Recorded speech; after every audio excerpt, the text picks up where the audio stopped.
In this video, we're going to be looking at how to monogram a jewelry box. Now, I have quite a few different types of jewelry boxes, with one of the most popular options being a faux leather jewelry box. So this one has a little zip around the edge, and you can actually close it, but when you open it up, it has several different compartments for rings, bracelets, necklaces, so many different things that whoever you are gifting this to will love. And this is the perfect year-round gift, and you can also customize it to pretty much any occasion. You can use these for weddings, anniversaries, birthdays, Christmas, whatever you want. You can just pick a theme and use it on these gift boxes. And I've chosen a monogram frame and a font that we're going to be combining into a single design and using HTV or heat transfer vinyl to iron it onto the gift boxes. You absolutely can use sticker vinyl if you want. It just may come off at some point. So I find that heat transfer vinyl gives you a longer lasting result. But if you're wanting to use sticker vinyl, then you definitely can. Parts of this tutorial won't be relevant to you, but that's also totally okay. Now, I have gathered a few different alternatives just in case you can't find a box that is very similar to that one. I also have a more simple cardboard type box that you can use that just has a very soft felt inner, and this can also easily be used, and you can apply iron-on or HTV onto this one. I'm also going to be using my Easy Press Mini for this as well. If you don't have an Easy Press Mini and you have only a home iron, you can use that as well, as it does tend to work for these kinds of projects.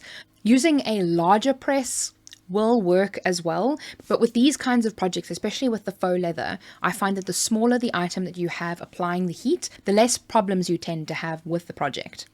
You're also going to need some heat transfer vinyl or iron-on in a color that matches or complements whatever jewelry box you have. You will also need some Teflon paper or Teflon sheeting, or just copy paper, butcher paper, parchment paper, anything like that. Something that is intended to protect your jewelry box itself, as we definitely don't want it to melt. Please don't use wax paper. And then of course we're going to need our designs. Now, I've chosen this Arrow Circles Monogram frames design, as well as the Admire Beauty font, as I feel they work very well together. So I'm going to click on download and download them to my computer. Then going to open them up, double click on the OTF file for the font and click on install, and it'll install it to my computer. If you already have Cricut Design Space open, make sure that you close it and open it again, or click on file, view, and then reload.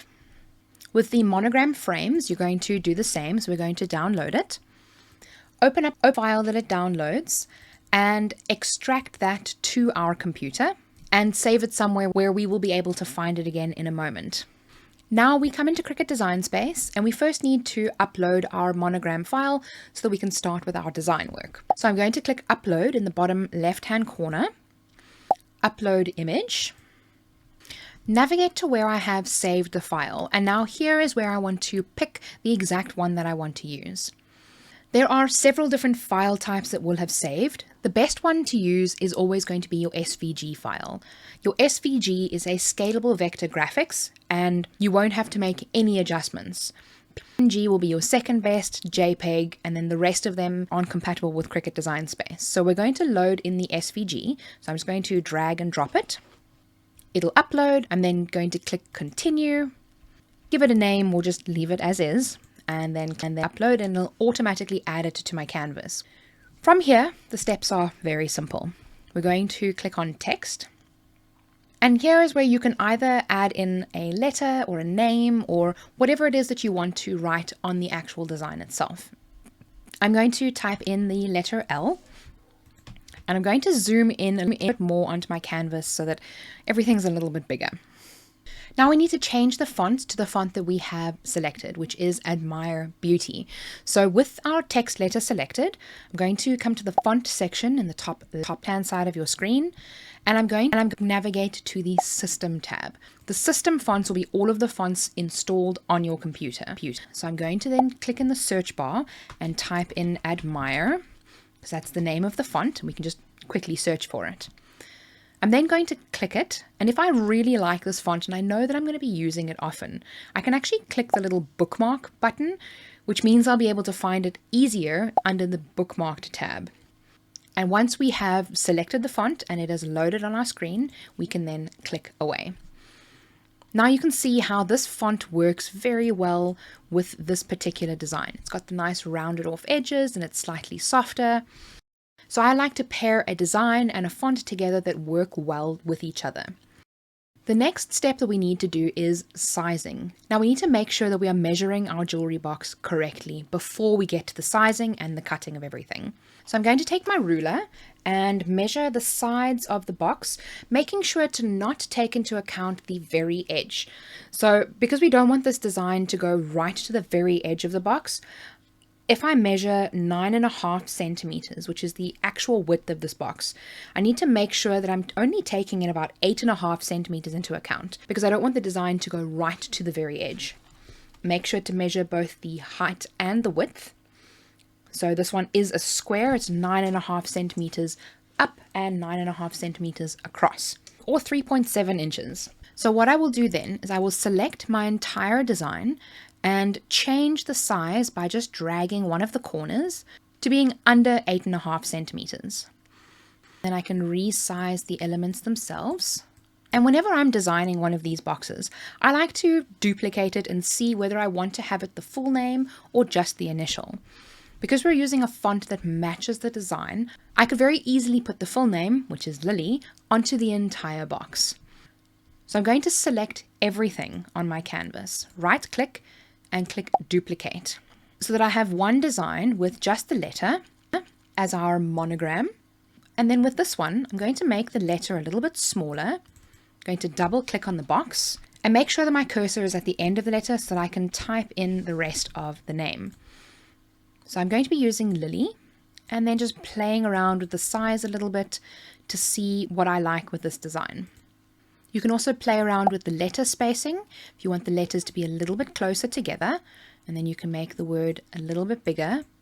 And you can play around with your design a little bit and see what works for you. As an example, I find that the L and the I are a little bit too close together.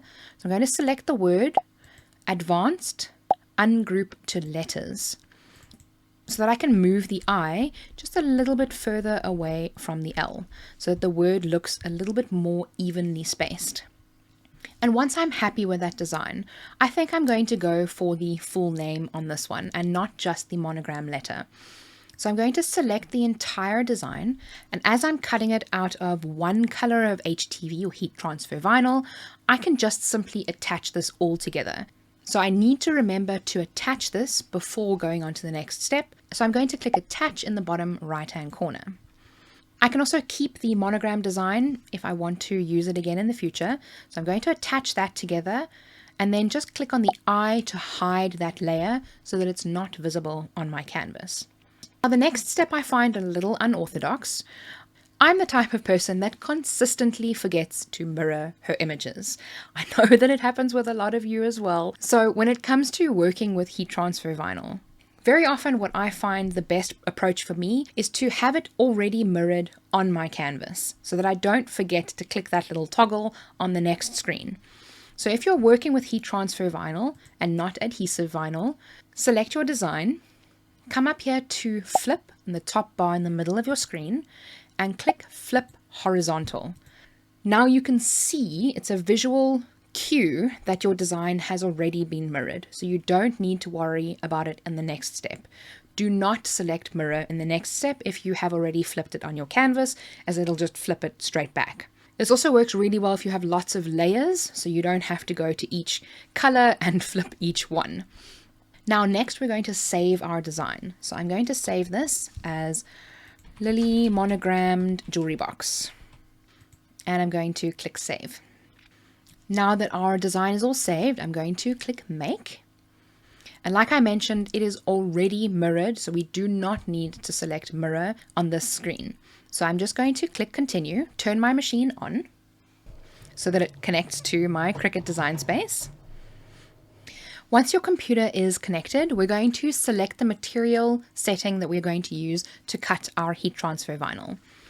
I'm going to be using the TechWrap Pearlescent Metallic HTV, and I find that it cuts the best on premium vinyl textured metallic setting. So I'm going to select that, and then we're going to load it up onto our green standard grip cutting mats. shiny side down, and here's where you can also easily use painter's tape to secure it onto the mat if your mat is not as sticky just like mine is. I find that hack works really well for HTV. Make sure to use the brayer so that it sticks very well down to the mat.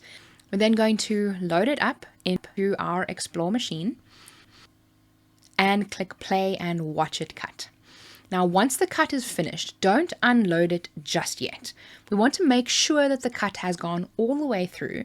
So before you unload it from the machine, take your weeding tool and lift up a small section of the actual background that you need to pull off and make sure that the cut has gone all the way through.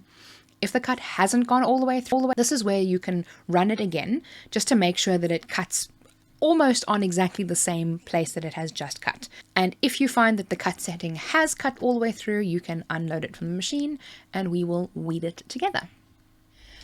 And while we weed and take it off the mat, I'm going to turn on my Easy Press.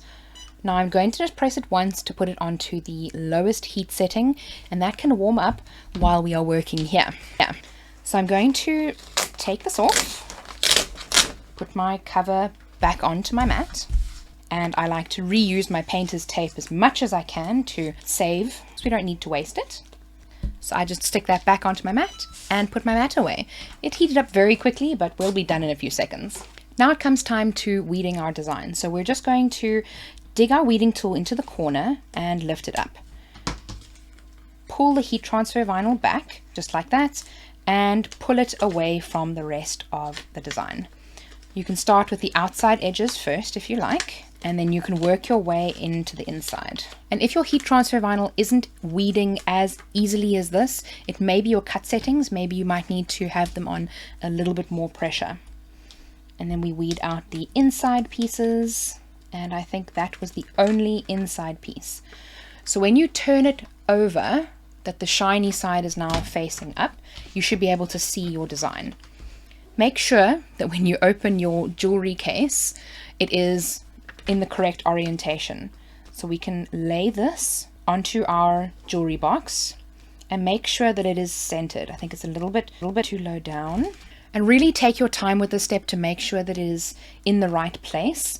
You can even measure with your fingers or with your hands or with rulers or something to make sure that it's all nice and centered and level and even.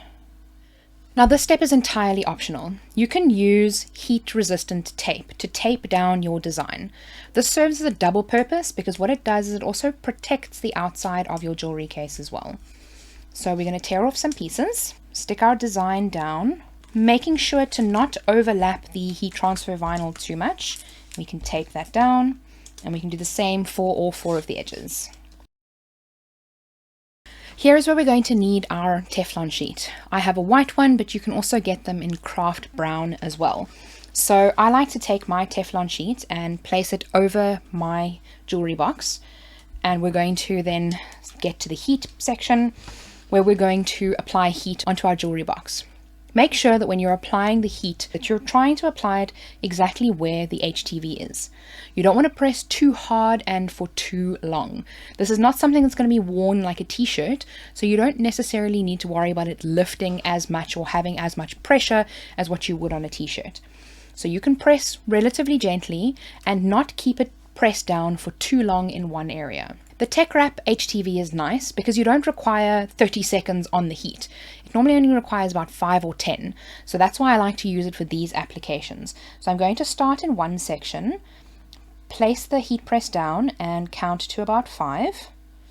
And then I'm going to move to the next section. Then I'm going to move to the next section. And I've pretty much covered it in 3.